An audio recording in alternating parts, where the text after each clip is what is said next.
Oui, bonjour à tous. Donc, dans cette première vidéo, je voudrais revenir sur le principe des heures supplémentaires, à quelles conditions le salarié ayant effectué des heures supplémentaires peut en solliciter le paiement de la part de son employeur.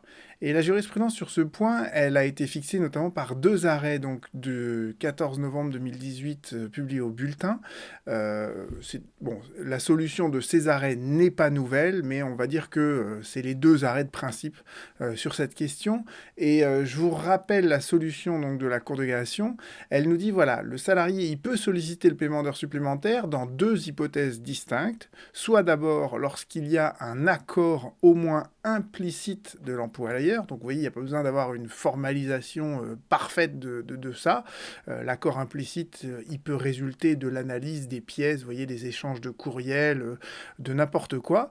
Ça, c'est la première condition. Et l'autre situation, l'autre hypothèse, c'est lorsque la réalisation des heures a été rendue nécessaire par les tâches qui étaient confiées aux salariés. Donc là, en fait, on ne regarde pas s'il y a eu un accord de la part de l'employeur et du salarié, on va juste regarder quelle est la charge de travail du salarié et si cette charge de travail nécessitait ou pas de réaliser des heures supplémentaires ou au contraire, est-ce qu'elle pouvait être exécutée dans le cadre de l'horaire légal qui actuellement est de 35 heures.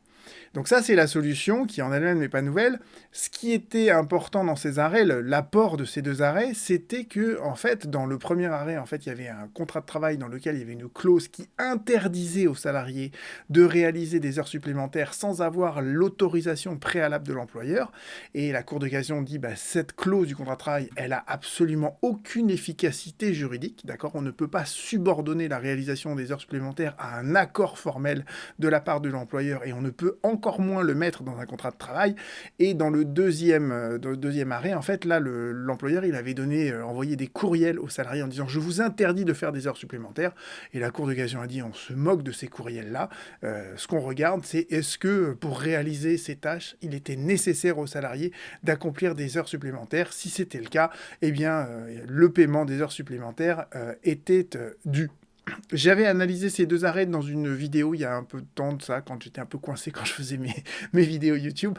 C'est une analyse qui est plus fouillée, donc je vous renvoie à cette vidéo.